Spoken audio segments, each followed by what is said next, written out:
Hey guys, thank you very much for being here. We really appreciate you tuning in for the very first episode of Artists in Residences.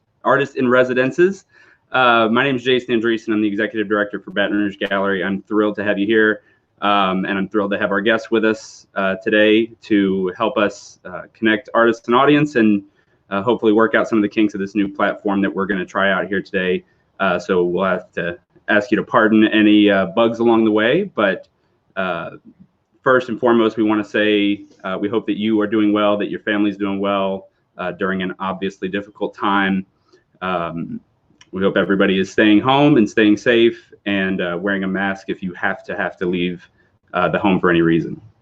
Artists in Residences, the idea here is that we will have a twice-a-week check-in with artists of all kinds, visual artists, musicians, poets, and hopefully a little bit more in between those realms.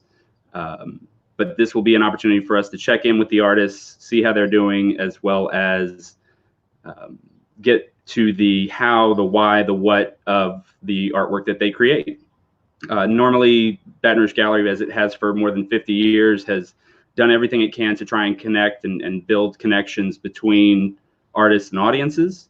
And we're not going to let this stand in the way of us doing that. So we've done that in a number of ways. We'll talk more about some of the other ways in a minute, but this is our newest way to do that. So we're excited to have our guests with us today. You'll hear from artist member Scott Finch. You'll hear from one of the Flat Curve Gallery artists, Alani Andreasen.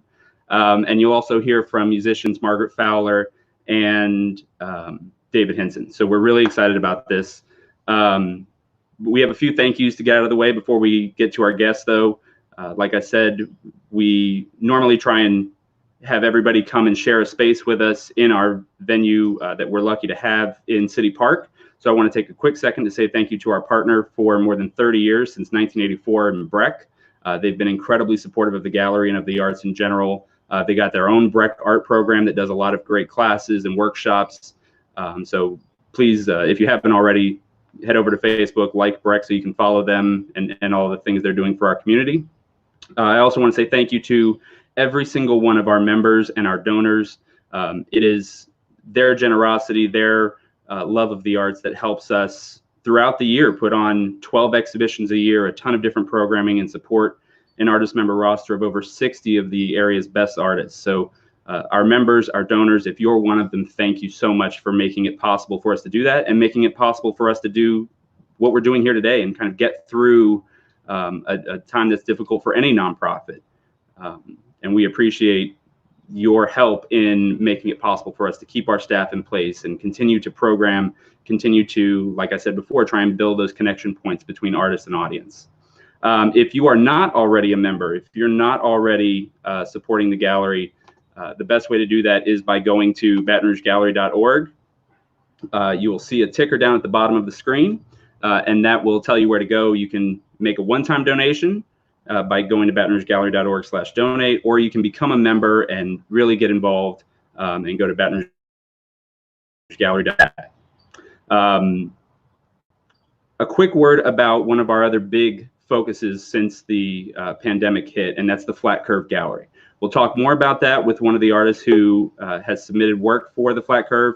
But if you're not familiar, the Flat Curve Gallery is an online gallery for us to show and share the work of artists within our community and beyond it, who are the work that they're creating since this all hit, since they're stuck at home just like everybody else.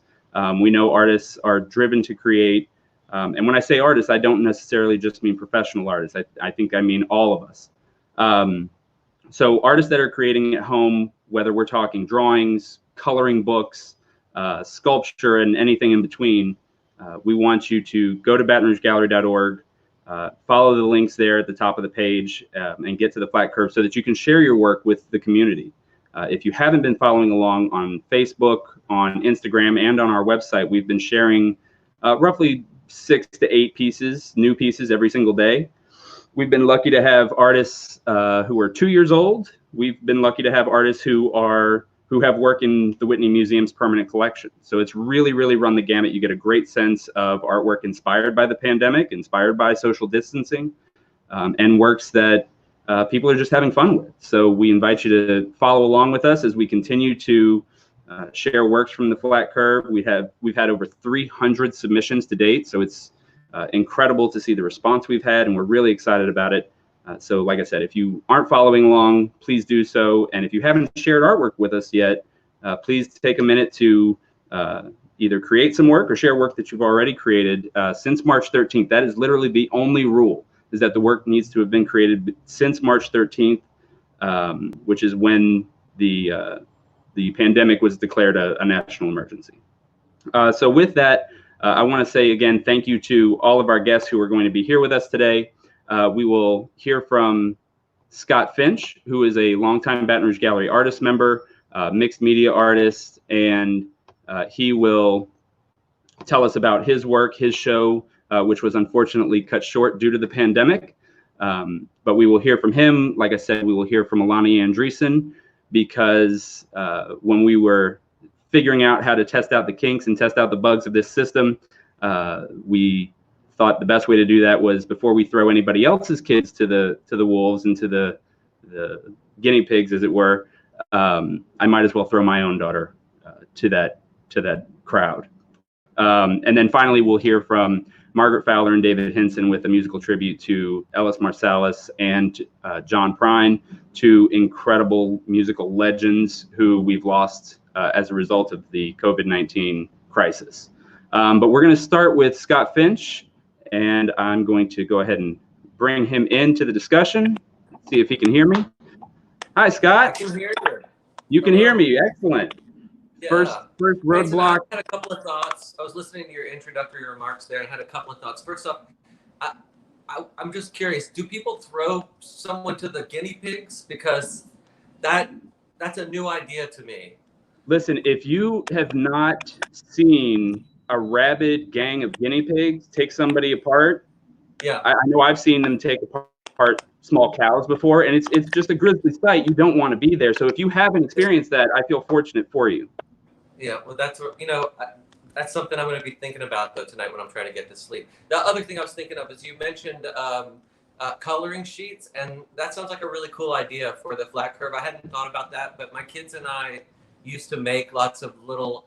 We make like coloring, like a whole sort of like Denny's kids activity sheet thing that we would share with neighbors and friends and stuff, where they would make it would have a maze and a picture and maybe a whole word search, all kinds of stuff. And I think that sounds like a really fun idea, and I might see if I can enlist some young artists that I know to do that, which sounds really cool. Well, there's actually on our website, we've got a page that has resources for people to connect with the arts while they're at home, and it's everything from links to enjoy plays, musical things, but there's also a link where you can get coloring pages from major museums throughout the world, where they've made works in their collection into coloring. Oh, yeah. Look, you don't want my coloring sheets, then I just won't make them. Then I don't. You have DMs, we don't. You have sources, so you don't need it. That's fine. It was a bad idea. I apologize. Yours are now the only coloring pages that matter to me, Scott. Okay, it's working.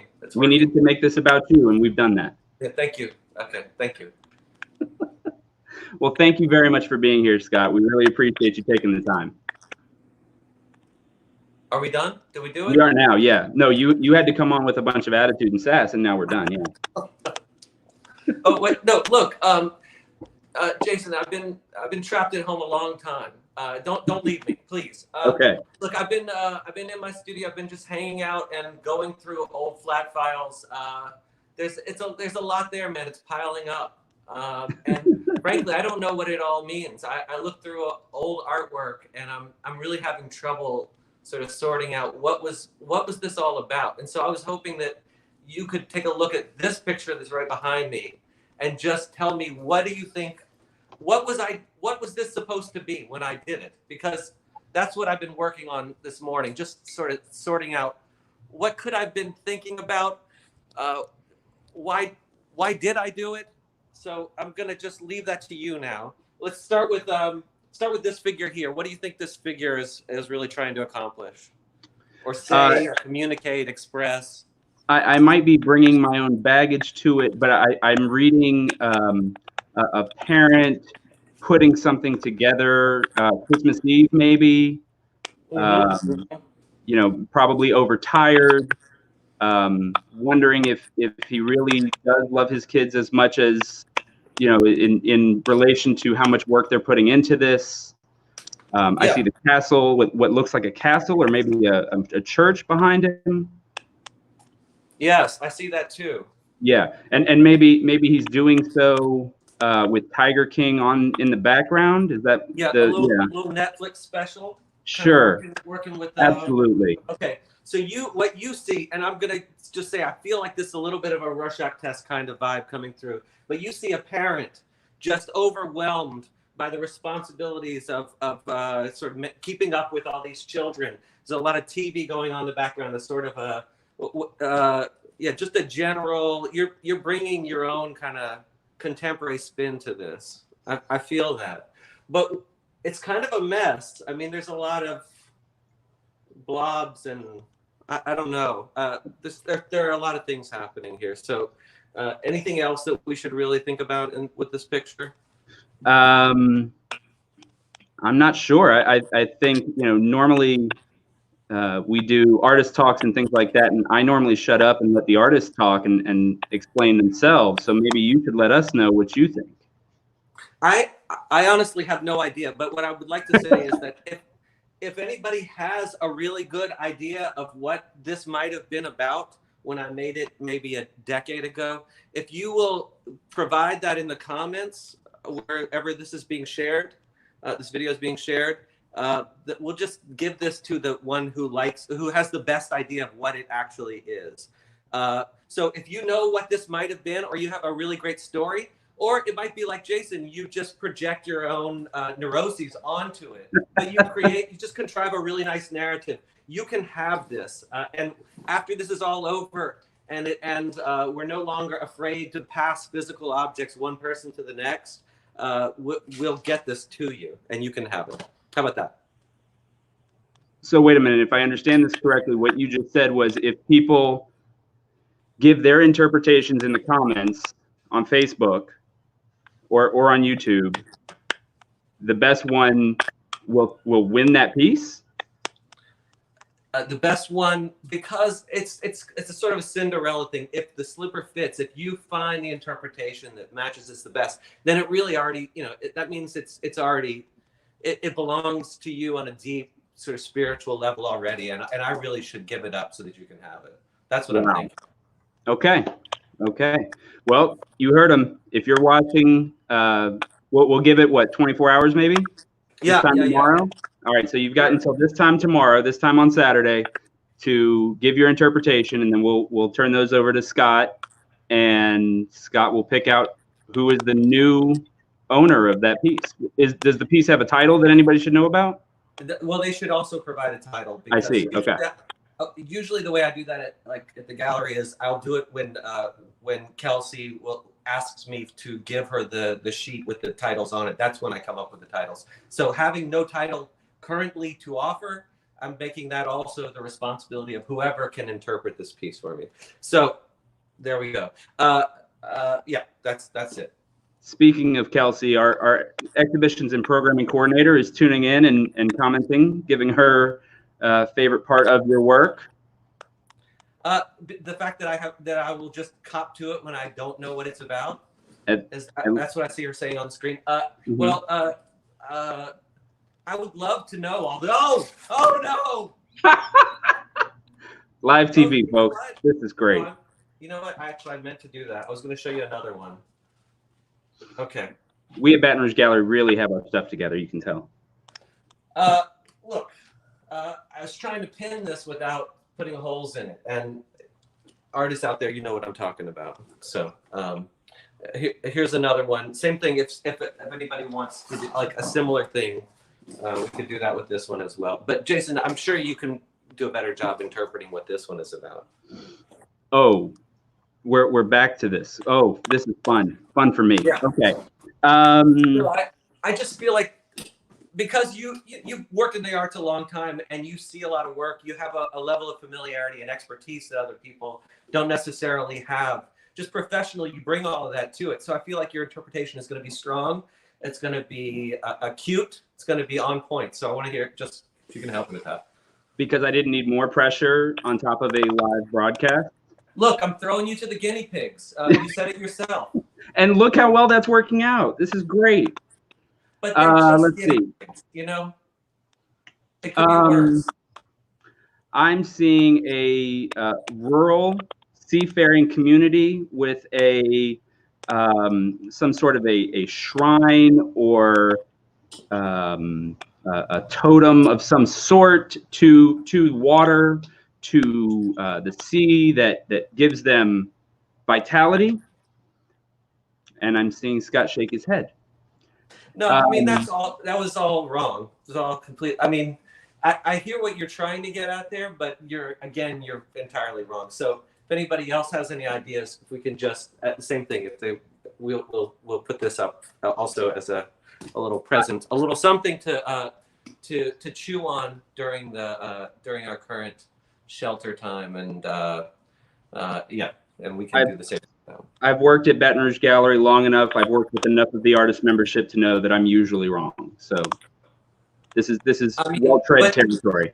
But to be so far off base, you know what I mean? Like to just, I expected a little bit, you know. I don't know. Listen, you can now sleep easy tonight knowing that you have seen somebody thrown to the guinea pigs. Yeah, for sure. Yeah. For sure. And they're pretty harmless. They're kind of cute. So no big deal. All right, I have a few questions for you before we depart. Tell me what is your favorite cereal? Oh, what? Cereal? What is your favorite cereal? To draw on, to make a collage with? To eat. Oh, to eat. You know, I'm Jason, you know this about me. I'm folksy. I'm down to earth. You know, I'm just kind of a granola guy. You know that about me. Just a crunchy, crusty, homemade granola. A little wheat germ, maybe. A little soy milk. You're feeling me. You know what I'm feeling. You. Mm-hmm. What about? Can you tell us for those who might have missed it? Can you tell us about the show that you had at Baton Rouge Gallery? Yeah, that show looked a lot more like this. It was those drawings or collages on cereal boxes, and granola boxes are really like granola might be nice to eat. Oh, look at that! You had one right there. Yeah, granola boxes are not aesthetically wonderful like super sugar cereals are. Like really, like the most poisonous, most dentists recommend stay away from kind of cereals. Those are the ones that are really great to make collages, make art out of. So that's what I stick to for things like that. So I've been collecting Lucky Charms boxes. Those are amazing. Frosted Flakes are good, but they're blue, and I really like a red box. So, you know, you want a Captain Crunch for that, you know, something like that. They're all great, but the ones that have been around the longest and have the poppiest, brightest, funnest colors, those are the ones to work with for me.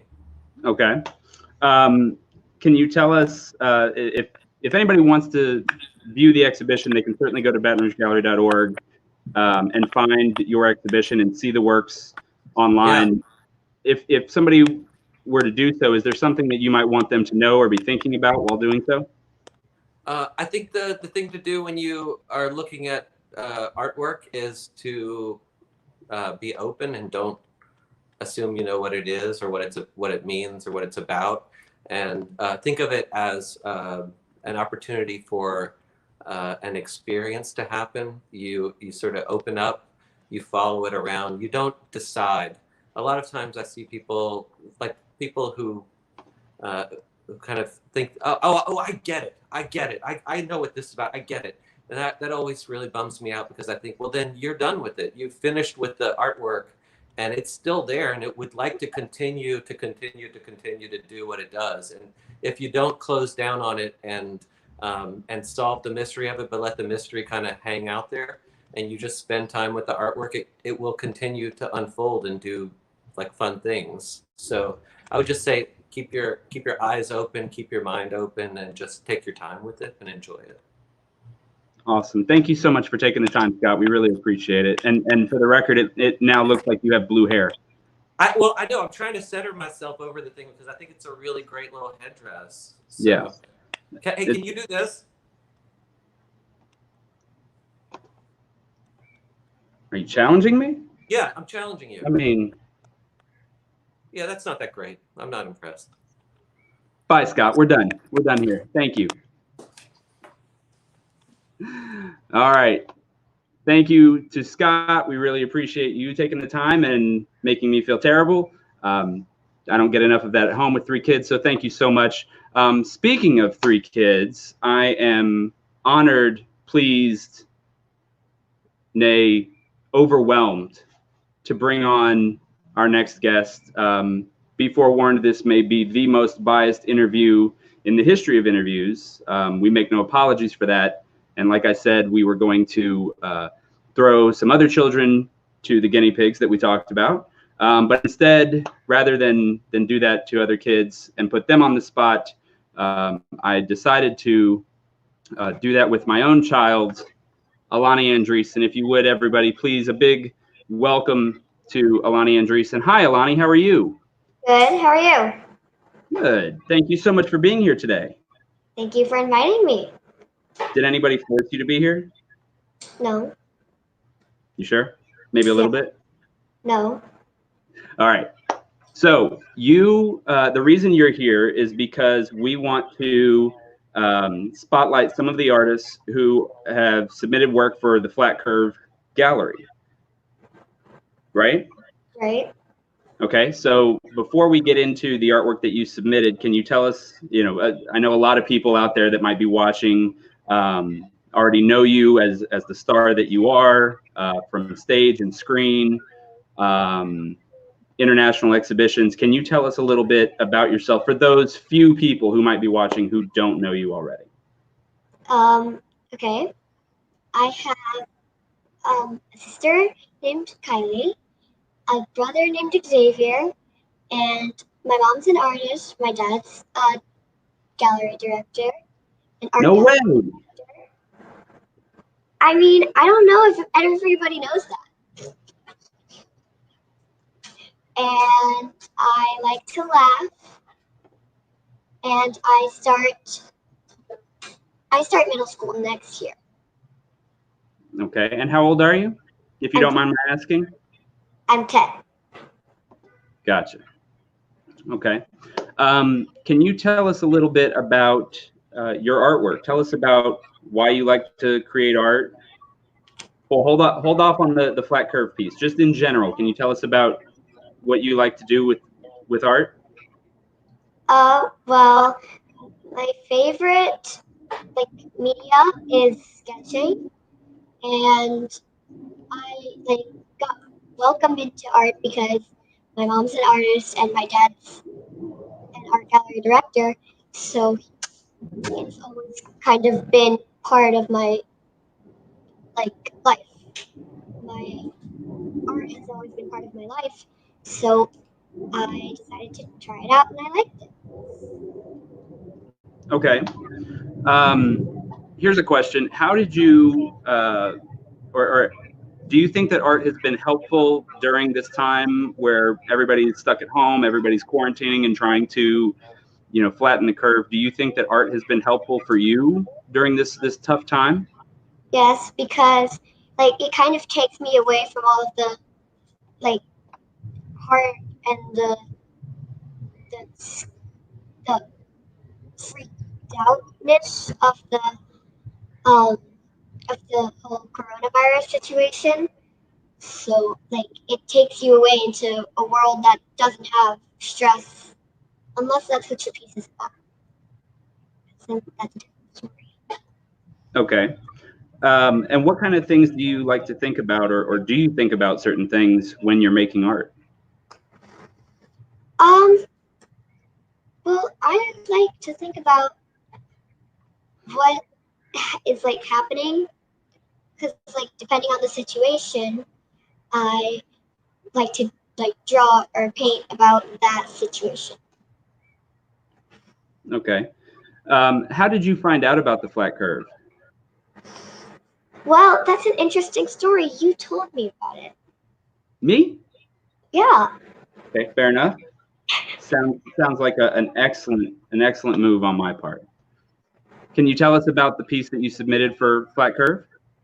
Well, when you told me about it, I was trying to figure out something that I would like to do for it, and I saw a bunch of scrap paper that I had lying around, and I was like, that could be like cool to use. So I cut the scrap paper and I put it all together, and then so I think these like they resemble emotions for me. Like this is supposed to be anger, this is happiness, and this is like when you're feeling like lazy. What about, how do you feel about other people looking at your artwork? Like, how does it make you feel when you share your work, whether you're, at school or with friends or something like the Flat Curve? Well, whenever someone looks at it, if they were to say, like, this doesn't remind me of emotions, this looks like broken mirrors or something, then that, like, whatever you think it is, then that's what it is. Because there's no real explanation. Okay, but how does it make you feel to share your artwork and kind of put yourself out there and let other people see your artwork? Well, it makes me feel good because then other people are enjoying art. Okay. One of the questions that I wanted to ask you, because I know you've been an artist for a long time, but one of the questions I wanted to ask you was, a lot of times when we're at the gallery, we hear people talking about other people's art, and then they'll say something like, I'm not artistic, I don't draw, or one of the things we hear a lot is, I couldn't even draw a stick figure. So I'm wondering, you as an artist, really your whole life, what advice would you have for them? Well, for them, I would say that if you think you're not good at drawing something, then keep drawing it over and over again until you are satisfied with what you've drawn. Awesome. Okay. And do you feel like you've gotten better as you've gotten older and practiced more? Mm-hmm. Yes, I do because I will, especially during this time, I will draw and like one drawing will be okay, and then I'll draw another drawing and it'll look better, and then I'll keep drawing it, and then it's get better progressively. Gotcha. Okay. Anything else you'd like to tell your millions of fans out there? If you have the time to draw art or do art, which I'm sure you do because now we have quarantine, and if you want to do art, then do art. Don't put it off until later when you don't have any time again. That sounds like good advice to me. Thank you so much for being a part of Artists in Residences, Alani Andreasen. Thank you for having me. We appreciate you taking the time. Can you do me a favor, though? Can you go clean your room? Mm-hmm. I've asked you multiple times today. Yeah, well, explanation now. You can either go clean your room or you can go make some art. Let's just make some art. Bye, Alani. Bye, Dad. All right. That's 2 down. We've got our last guest. Thank you to Alani. Last up, we're going to hear from David Hinson and Margaret Fowler, our musical guests for our very first episode of Artists in Residences. They are going to come on and pay tribute to some of the musical legends that we have unfortunately and sadly lost as a result of the COVID-19 situation, pandemic. Let's see if we can bring them on. There we are. Hey, guys, can you hear me? Hey, yeah. All right. Thank you guys so much for taking the time to be with us. Thanks for having us. This is a great idea. We're loving it. Thank you. Awesome. Well, I guess first of all, let me start off by asking you guys just a question or two about how you're dealing with this situation. Can you tell us a little bit? Obviously, this pandemic and social distancing and all that stuff. I can tell that you guys are 6 feet apart. Can you tell us a little bit about how this pandemic might have influenced, how you're able to create? Obviously, you can't really go out and have big public performances like you might be used to, but has it impacted your ability to create and write new material or anything like that? Well, it's gotten me learning how to use more of online kind of resources and, learning some recording and video programs and things like that. Trying to find ways to connect with students and musicians without actually playing with them. So, I've been really examining a lot of the gear and programs I've already got and just trying to learn how to use them better. I've had a similar experience. A lot of mine having the time to do it and having the time to be more creative. I've told somebody, if I don't get creative right in this moment, it's a real shame. You might do it, but same thing with Dave. Like, you're having to be creative almost with the technology of how do you actually even connect with your own band to play or practice when a lot of the live things are not syncing up. You got to use a lot of the recording technology to connect, which I think is really great. Dave actually introduced me to one that he's using a lot too, called acapella, right? Acapella's fun. Yeah. Okay.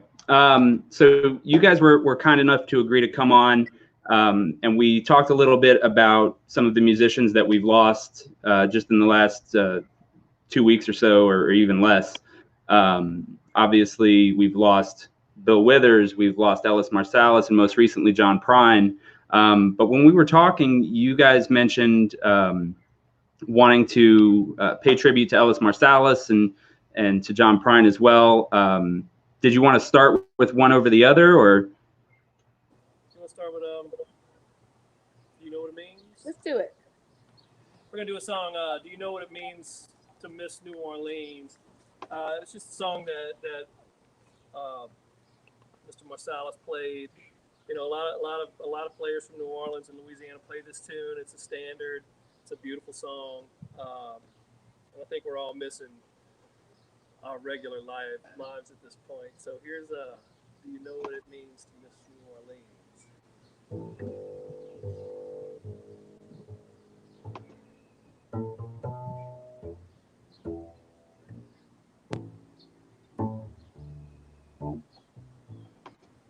Do you know what it means to miss New Orleans and miss it both night and day?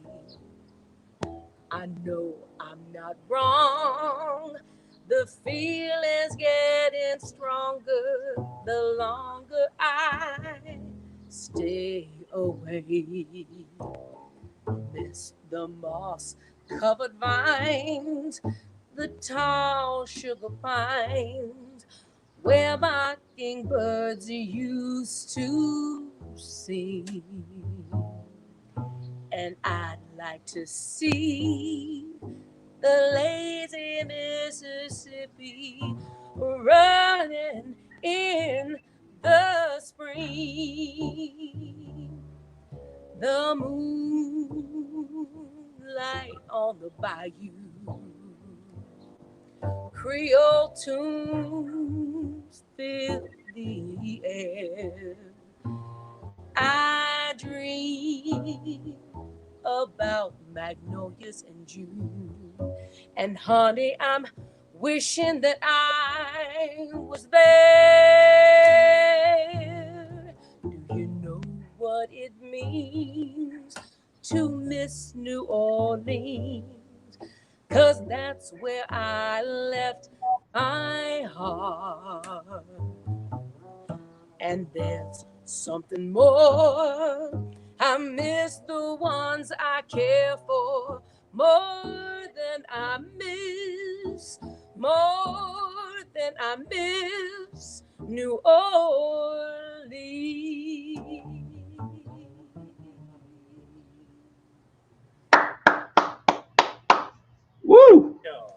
Thank you guys so much. Tell us about Ellis. Tell us why his music mattered to you. Tell us why his passing is such a blow. Well, I think with Mr. Marsalis, he was such a great player and a great teacher. He really passed on his knowledge to his whole family and to the jazz community in New Orleans. So many players have actually had,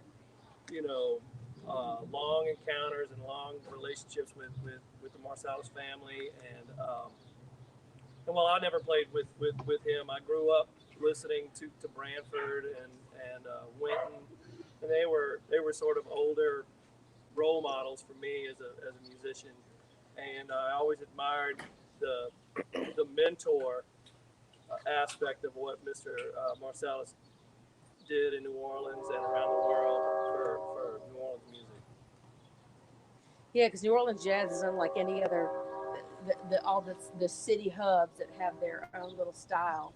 For someone to have stayed and not left, and to nurture all the talent that was there, like him, like that whole family did, I think is important and hopefully not lost. Sure. Yeah, he left a great example for others to follow as a player and as a mentor. It's a great example for sure. Okay. The other musician that we talked about paying tribute to, we got news that he passed away Tuesday after a battle with COVID-19, and that's John Prine, obviously a songwriting legend as well as a performer. Before you get into kind of the tribute, can you talk a little bit about his music, his songwriting, and what he meant to you guys as musicians? I'll hop in. Oh man, the thing about John Prine is I read somewhere someone said he was always an underground artist, that he was never necessarily mainstream, but so many people, and Jason, you and I were talking about this, that our feeds were just tribute after tribute after tribute of people who were so impacted by his music that that was a stunning thing. All people I didn't even realize listened to John Prine and loved John Prine had been influenced by the things that he wrote. And there's obviously the songs that were more popular, but then there were so many that meant something different to each person. And I know I was like, if I wanted to really like introduce somebody, it's like the song "Souvenirs" was one that's like, you got to listen to "Souvenirs," whatever. But I think for me it's like bygone era in some ways. One of the best parts about where we are in Spanish Town is like all the houses still have porches, and the concept of porches and people driving by or knowing your neighbors and being able to talk to people. I think that element and that part of life still existed in his songs and in his music. I don't know if that's something way I'd capture it. I don't know if that's accurate, but that's what it felt like to me. Something that telling the stories of your grandparents in some ways, even with the funny biting humor that he had, it was still an appreciation for everyday life and truly blow up your TV. Get rid of it. Go outside. Go do something else. And we're all kind of having to do that right now. And that was certainly complete because we're forced to. Right. Dave, any thoughts? Well, I just think about, when I think about John Prine, I think about people in our local scene who write songs and how much of an impact he made on the style and the pursuit of all of these music makers around here and in St. Francisville. He was sort of him and Guy Clark and Townes Van Zandt and all these guys were again with the examples. They really set the standard of what great songwriting was about. Simple songs carrying a great load of message. So I always appreciated that about John Prine. Sure. Okay, well, if you guys want to go ahead and get right into it and perform the song Angel from Montgomery, if I remember correctly, the John Prine song you guys are going to perform for us. Yeah, Yes, we got some special guests. we got some ringers here, and our good friend Jason. And my Jason.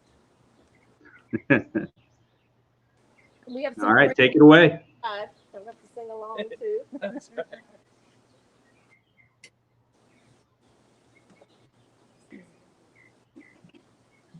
Everybody set?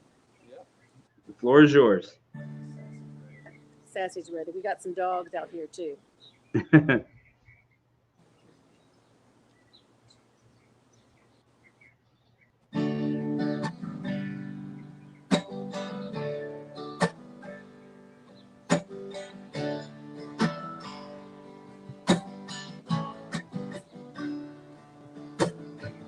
I am an old woman named after my mother.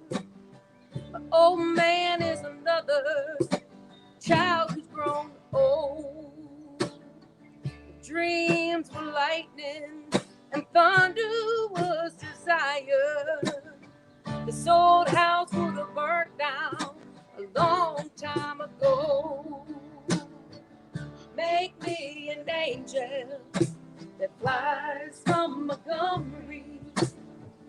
Make me a poster of an old rodeo.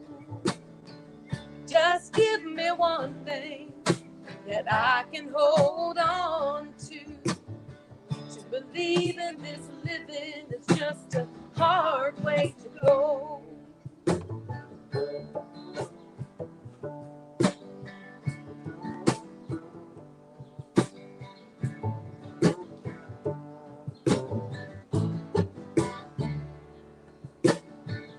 When I was a young girl, they had me a cowboy.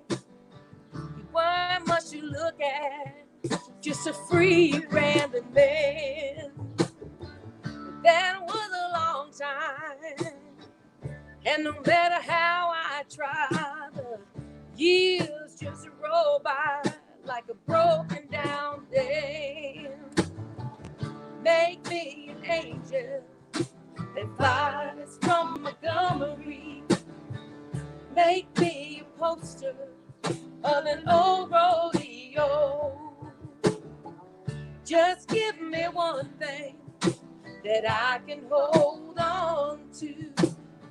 To believe in this living is just a hard way to go.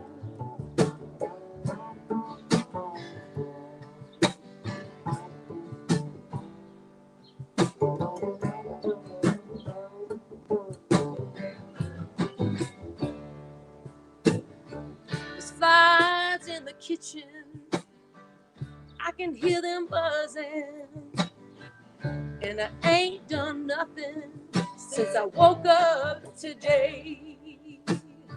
How the hell can a person go to work in the morning, come home in the evening and still have nothing to say? Make me an angel that flies from Montgomery. Make me a poster of an old rodeo. Just give me one thing that I can hold on to. To believe in this living is just a hard way to go. To believe in this living is just a hard way to go. We love you, Baton Rouge. Thank you, John. Thank you, Ellis. Thank you, Dave, Melissa, Jason, Baton Rouge Gallery. Nice job, guys. Thank you so much. Thank you so much. That was great.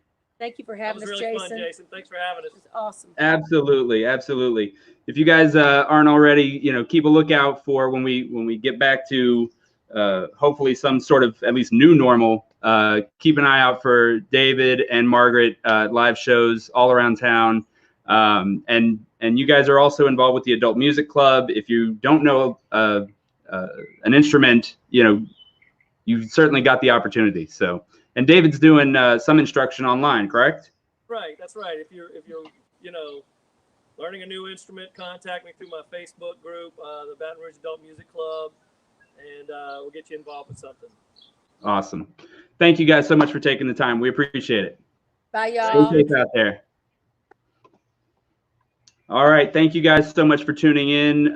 This broadcast went a little bit longer, hopefully longer than we anticipated. We really, really appreciate all the artists that we had on today. We've got more artists coming. Like I said, this will be a twice a week endeavor.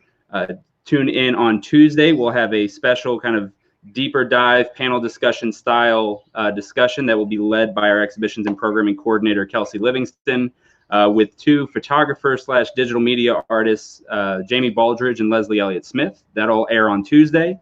And then we'll be right back here on Friday with another Artists in Residences episode for you with artists, with a Baton Rouge Gallery artist member and an artist from the Flat Curve, as well as another special non-visual artist joining us as well. So thank you again. Please continue to stay safe. Continue to follow Baton Rouge Gallery on social media and on our website as we continue to try and help you get through this with art and connections with artists specifically. And remember that you are not sheltered in place if you don't want to be. You can be an artist in residence yourself, but make sure that you're sharing work with us through the Flat Curve. So thank you guys for being here. Enjoy the rest of your weekend and stay safe. We'll see you soon. Thank you.